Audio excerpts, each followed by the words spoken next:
Okay, here we go. I'm going to try to get through this interview without crying Okay. because I lost my dad last year. Oh, you did? I did. I'm really and sorry. caring for him was so hard because it was Yeah. just, you know, just so challenging to see your protector become so helpless. Yeah, you're an angel. Caregivers are angels. Yeah. What was your dad's name? His name was Douglas. His name is Douglas. Yeah. Douglas. Yeah. So, hi, Douglas. And you know, when you say a person's name who's passed, they come around. They're not, I believe they're not always with you because they've got other things to do.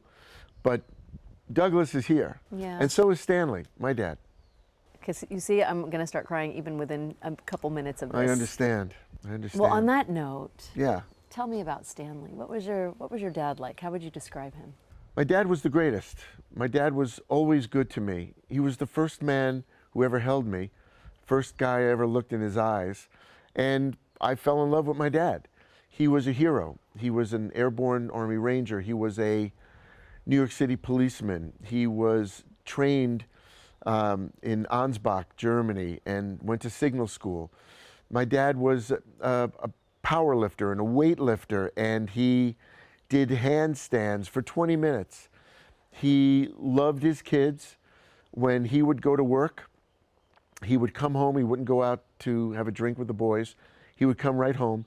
And we had to, when I was a little boy and he was a cop, I had to wait for him to take his firearm off and put it in the lockbox.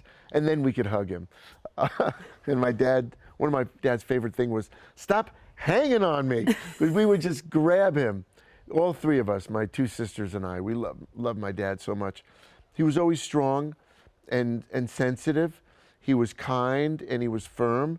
And he was a great disciplinarian. To me, he would just sit me on the bed and say, "What's wrong with you, Stephen?" And I would say, "I don't know, Dad." He'd say, "Okay, don't do that again." He was a great dad. And he still is a great dad. I talk to him all the time, which maybe you do too. Yeah. You mentioned in your book that your father didn't have a great relationship with his own dad. Yeah. Do you think that's one of the reasons why he made such an effort to be so present with you all? Yeah. My dad and his dad weren't close. My grandfather was cold. He was Austrian, which doesn't make a person cold, but his way, he wasn't a kissing, hugging type of dad to my father. So my dad was the opposite. He was a kissing, hugging dad to me. He held me. He loved to hold hands. He loved to give me a hug. And he was a great listener. My dad was the best listener I've ever met in my life. When I would come in and see him, his face lit up. He wasn't afraid to emote in a very human, sometimes exaggerated way. And when you talked to him and you gave him details of a story, his eyes would light up. He never was thinking about a laundry list. He was never thinking about what he was going to say next. He was never thinking about what he had to do in 20 minutes. He listened, and that made him really strong to me. That's power. When you have the ability to actually listen and not let your monkey mind jump around, but to actually listen to what somebody's saying, that's real strength. So the relationship that I had with my dad, and I think still have, even though he passed, is one that he listens to me and gives his opinion freely. He would always say, "Just be happy, Stephen. Just be happy. Enjoy your life." I had an incident, actually, most of my career, I didn't enjoy working. I was always worried. I wanted to make sure that I knew my lines, that I knew where to put the cup. And the last time I did a picture, my dad would always say to me, "You got to enjoy yourself, Stephen. You got to start enjoying your life." So when I left my trailer, I stopped and I said, I want to know my lines. I want to know where to put the cup, but I also want to enjoy myself. So now, even with this interview, I want to enjoy it and not worry about being perfect, not worry about saying the right things, getting all my ideas and all my goals out for this interview or this job. I want to enjoy life, and then good things will happen. My dad always said that to me. Good things will happen if you just enjoy it. Let it be.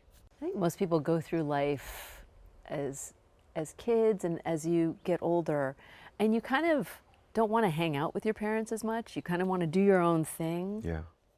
That was never you, though. You always wanted to hang out with your dad. I did. I did. I love my dad. And my mom and dad were great friends. And my mom's still around. She's still a great friend. I love to sit at the kitchen table. I always say, everything I ever can use today with you, with anybody. I've been lucky enough to meet presidents, captains of industry, important people. Everything I know I learned at my parents' kitchen table. My parents were really funny. They taught me my sense of humor. They taught me my level of value, my integrity, my character. They taught me all that. And I learned it really sitting at the kitchen table. One of my favorite things in the world was when my parents were younger, they would have people over at night for coffee and cake. Not dinner. We would have a family dinner, but after coffee and cake. And one of my favorite things was to sit on the steps and listen to them talk, and listen to my neighbors talk, and hear stories and the ways that adults interacted. It was just wonderful. So I really am grateful to them. And that's why I call my book Time to Thank, because it's time to thank them for everything I learned. How did your parents feel when you told them you wanted to go out to Hollywood? I've done acting since I was 12 years old. I joined this group called the Teen Repertory Theater of Oyster Bay. My parents' good friend, a fellow named Michael Bell, was an actor, and he lived in Hollywood. And he would visit us all the time, and always had a Cadillac and always these cool things. And everyone would say, "What do you want to be?" And I'd say, "What does Michael Bell do?" And they say, "He's an actor." I go, "I want to do that." So I started studying, and when I was 14, I got 100 on my algebra regions. And I was the only one in the school that got 100. And my parents, after a bet, said, "You can go out to California and see what California is like." And then when I was 17, I wanted to go out to California and try to become a movie star. And my parents said, "Okay, you got 2 weeks. If you can become a movie star in 2 weeks, you can stay. If not, you're going to go to Albany State University and get a real degree." Okay. So I went out there. My parents gave me $300 and said, "You got 2 weeks." And I stayed with Michael. And I got a Kentucky Fried Chicken commercial. And my parents let me stay another 2 weeks. And I got a little movie, and I got more commercials. And I actually stayed a year before I quit and went back to school. But the whole time I was out there, even though I was making money, my parents said, "You don't have to stay out there. It's far away." Can you imagine letting a kid at 17 go to Hollywood? But they did. And they always said, both of them said, "Anytime you want, you can quit and leave that life and go have a normal life. And you'll be just as great.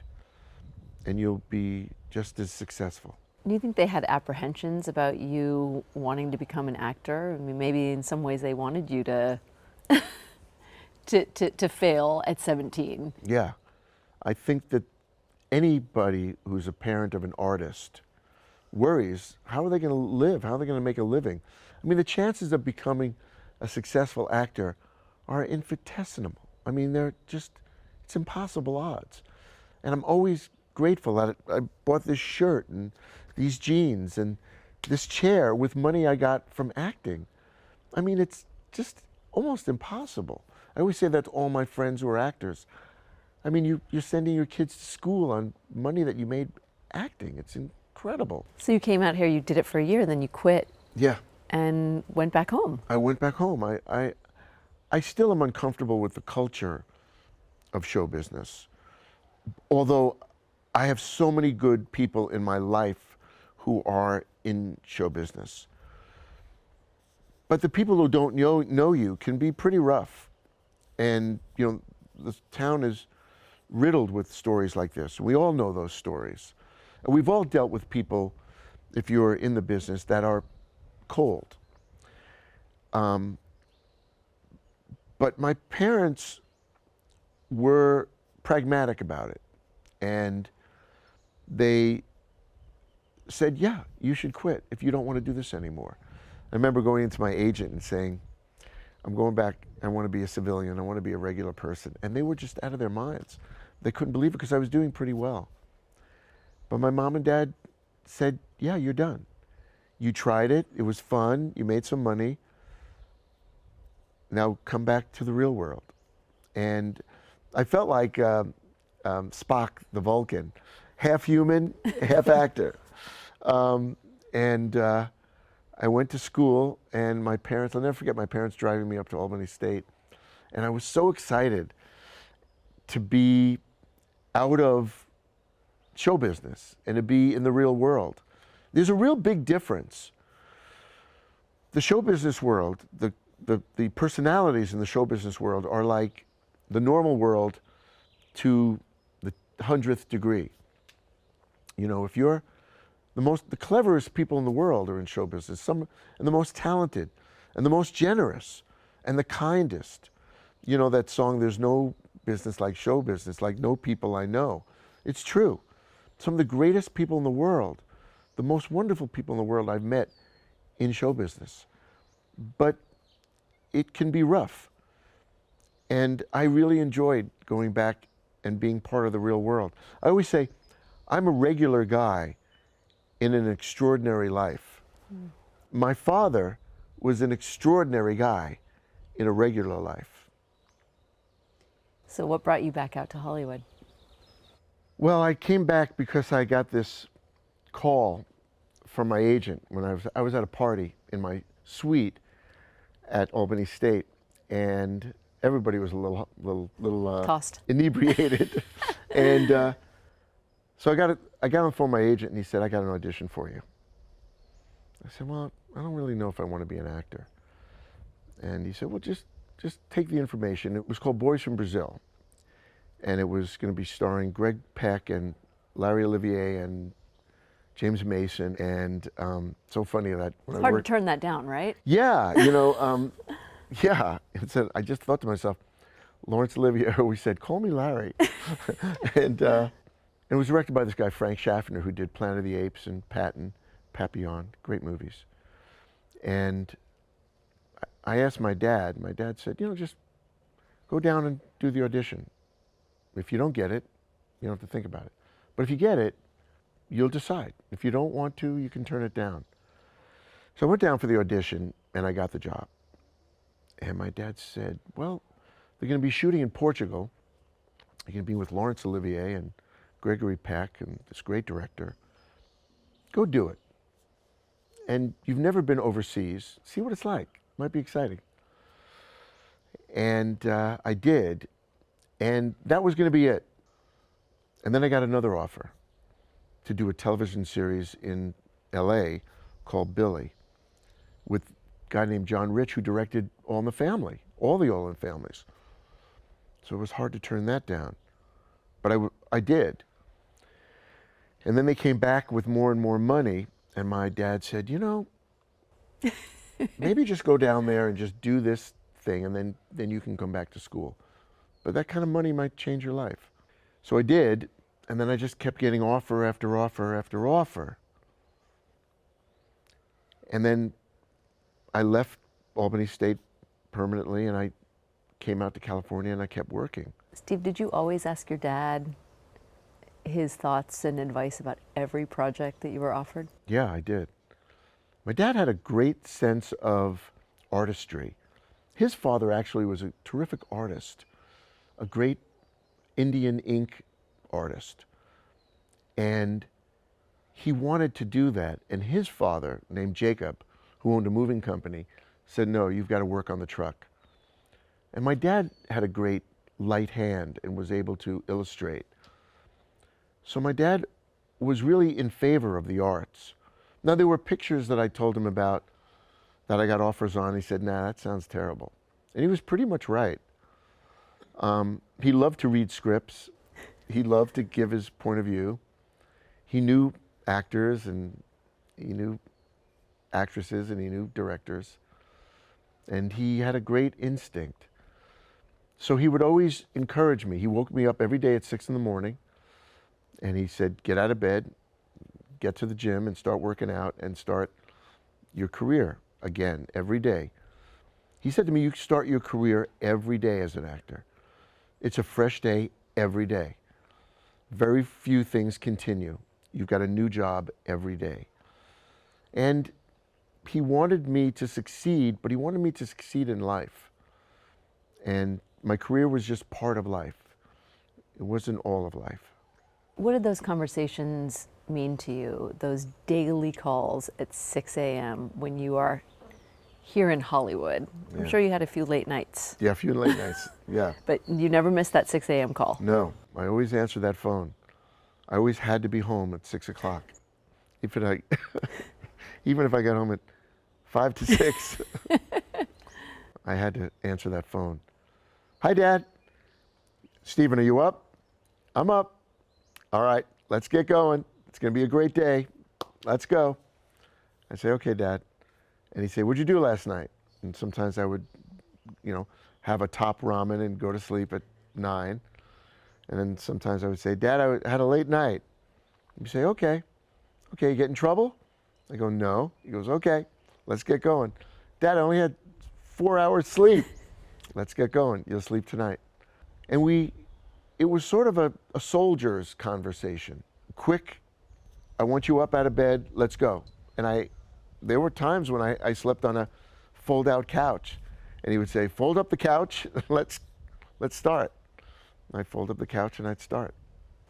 It's really so interesting to think about. I mean, you were one of the most successful actors of a generation who was talking to his dad at 6 a.m., who was motivating him every day. Yeah. Acting, to me, comes from real life. You don't actually have to feel it to act it.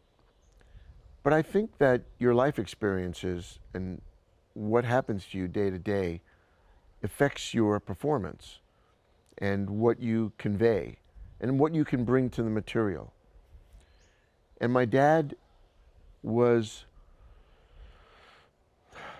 the ballast in the boat. He was my anchor. He would always say to me, don't go too far from the boat.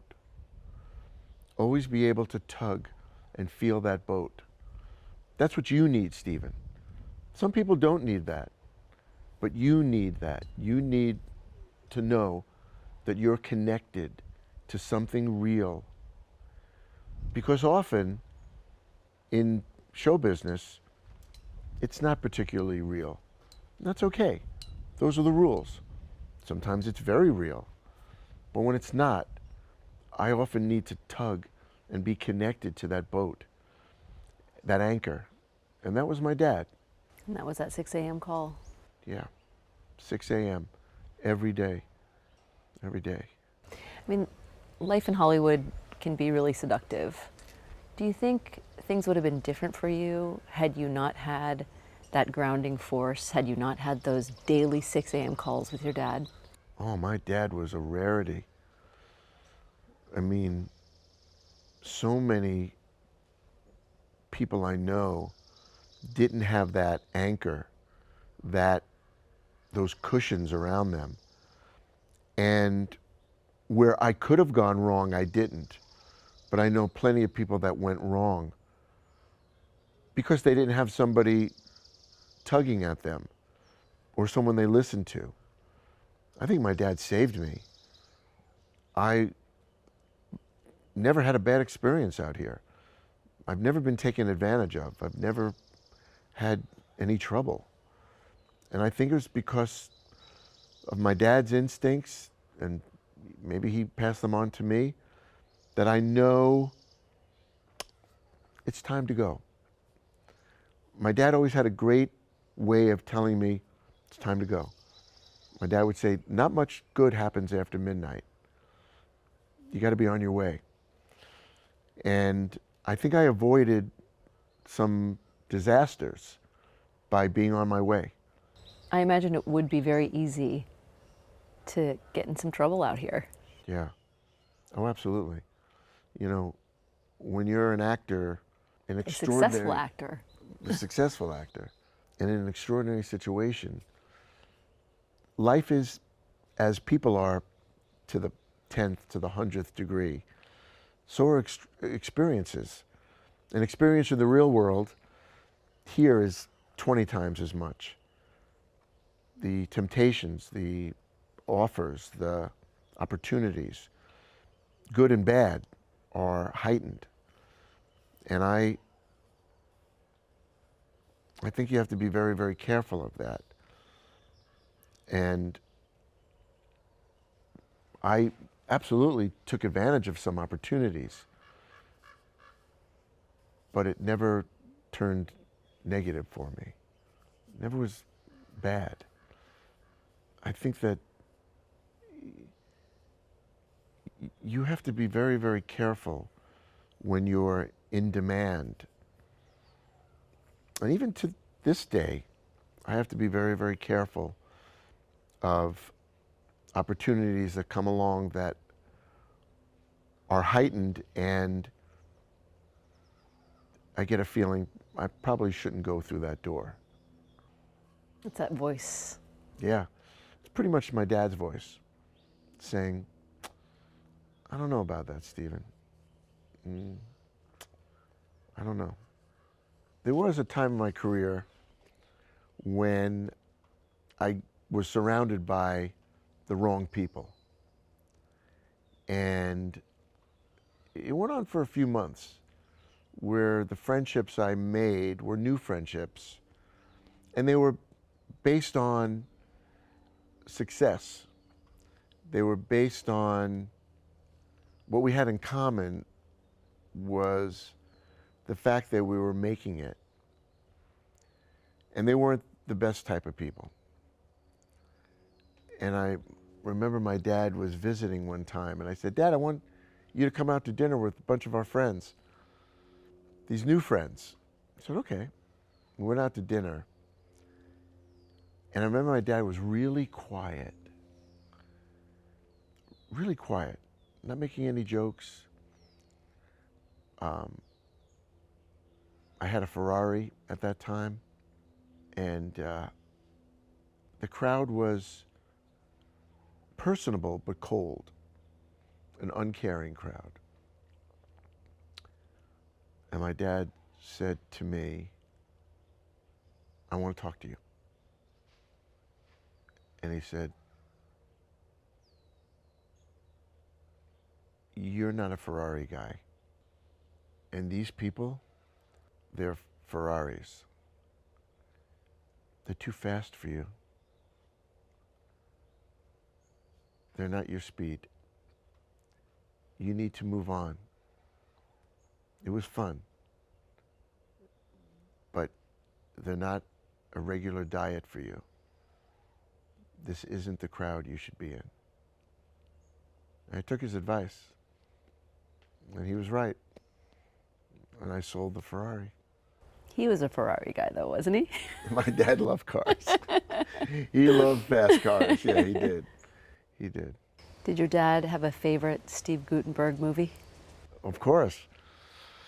My dad was a New York City policeman. He had two, actually.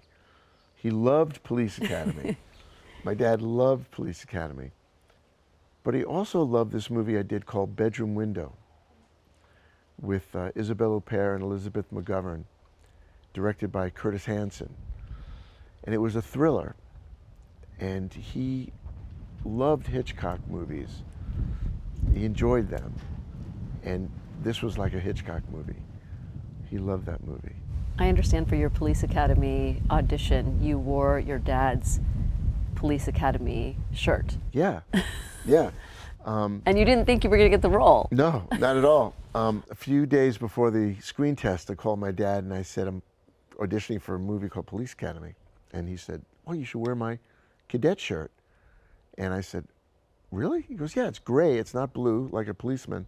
Let me send it out to you. So he sent it out to me.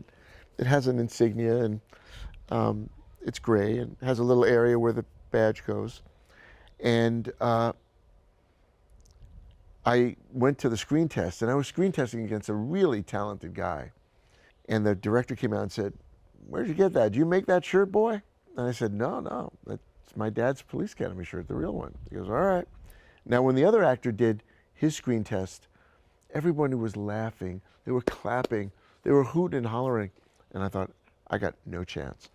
I got up there, and lo and behold, it was quiet. Nobody laughed, nobody clapped, nothing. So I left that screen test thinking I didn't get it. I remember calling my agent. I said, I did terrible. And half a day later, my agent called me and said, "You got it." And maybe it was because of that Police Academy shirt. Yeah. I mean, maybe it was that lucky shirt. I was very, very fortunate. And my dad got a big kick out of that. He goes, "All right, now you're finally in a police academy." One of the biggest franchises in film history. Yeah, Police Academy was enormous. All because of the shirt. And I'm so grateful for it. And I was just thinking, my whole family was so excited when I got Police Academy because my dad being a cop. How did your life change when your dad got sick? My dad got sick and it changed all of our lives, my whole family. It was hard on us.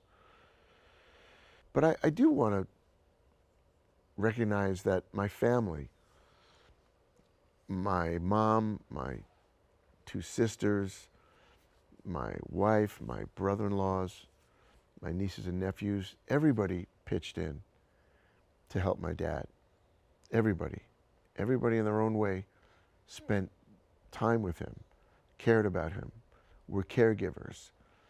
And because I'm on television, I'm sort of singled out, but everybody gave of themselves to help my dad. When someone has kidney disease, slowly but surely it has an effect on them. And it saddened me and frightened me that the man who was my hero, built like a V, was going to go through a very tough time. I think for everybody, when someone you love gets sick, you get sick too. The whole family takes on that illness. And you go through your life doing your daily machinations, but in the back of your mind, that person is dealing with it. It's tough. When did you start going to Phoenix with such regularity to help your dad? When the dialysis started, I started going there on a Monday morning early and sneaking out so I wouldn't wake my wife or the doggy, and getting in the car and driving the 400 miles and getting there and help take my dad to dialysis Monday, Tuesday, Wednesday, and then drive back on either Wednesday night or Thursday morning. How long did you do this for? And I did it for a few years until we got an apartment in Scottsdale, which was near my family, and it became a little easier. Whereas my sister and I were trained to become dialysis technicians, and my sister was certified and I became her assistant. And we, instead of going to the center to dialyze my dad, because of the Veterans Administration, which is so wonderful, they provided all the equipment to make my mother and father's den into a mini hospital.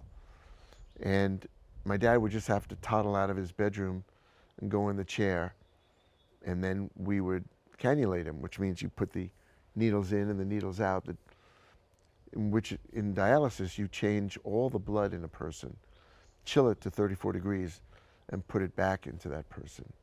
And thank God for it, because so many countries you don't have the ability to clean the blood. But it's a tough process.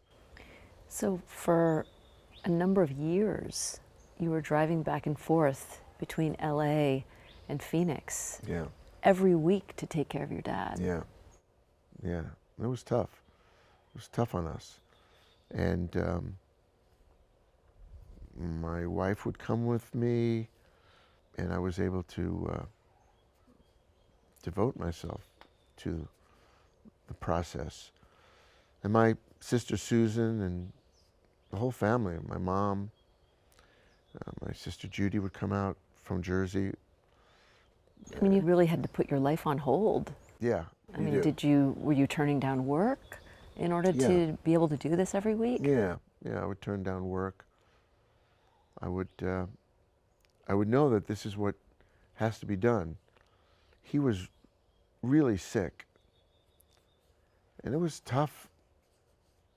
It was tough. I remember him saying, "Look at my legs. Stephen, look at my legs, how thin they are. Look at my arms."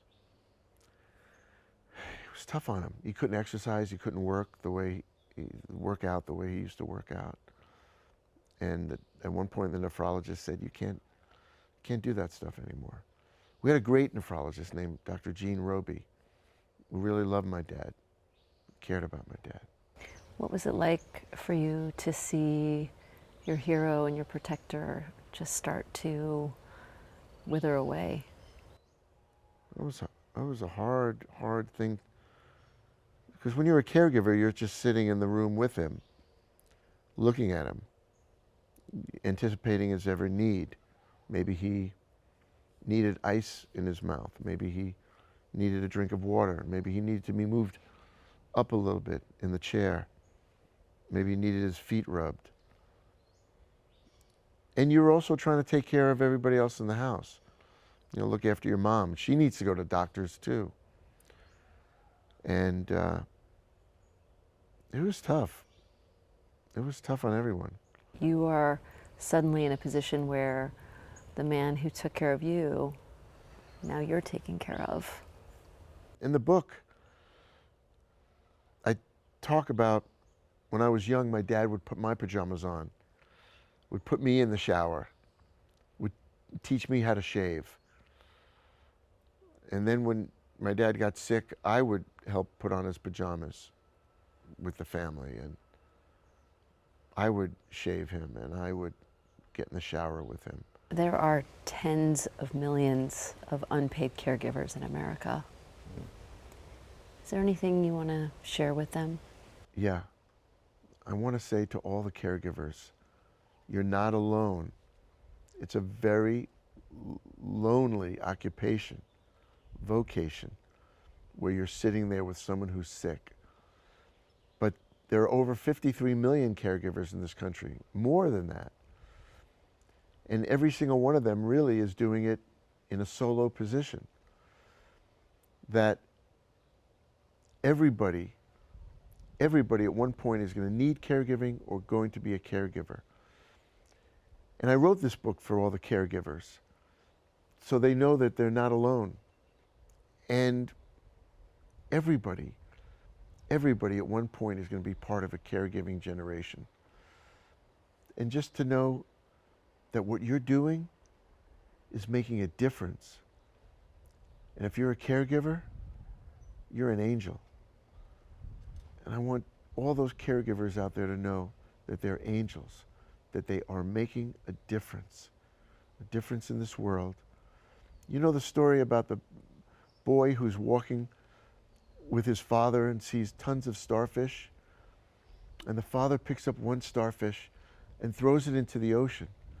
The little boy said, "Dad, there's thousands of starfish on the beach. What difference is it going to make that you threw one starfish back in the ocean?" And the father said, "It makes a difference to that starfish." Steve, in the end, it got so hard. Your dad was so sick, and your wife told your dad, "It's okay, he can go." But you refused. You didn't want to let him go, despite what was going on. Yeah, something didn't sound right. I put my ear to his mouth, and my sister said, What's wrong? And I said, I don't know. Dad? We had a nurse with us, and the nurse put a stethoscope to him. She said, he's gone.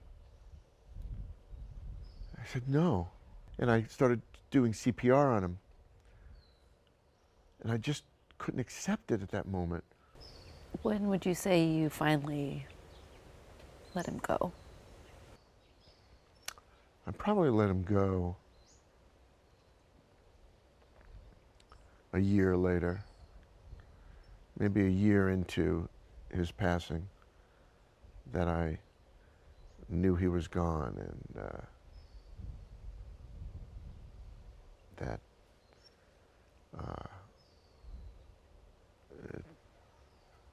it's time to accept it. I heard you say that your dad wanted you to get back into acting because you have taken such a long break to take care of him. Yeah. Yeah, my dad did. At one point he said to me, you gotta start working again. And I said, well, Dad, I want to look after you, and he said, no, you gotta start working again. And he said, I want you to talk to the smartest, nicest guy you know in this business. And I said, okay. And I went to see a friend of mine that I knew for years, named Brian Lord. I called him, and he said that he was through something similar with his dad. And I went, he said, next time you're in California, come see me. And I went to see him, and we had a great conversation.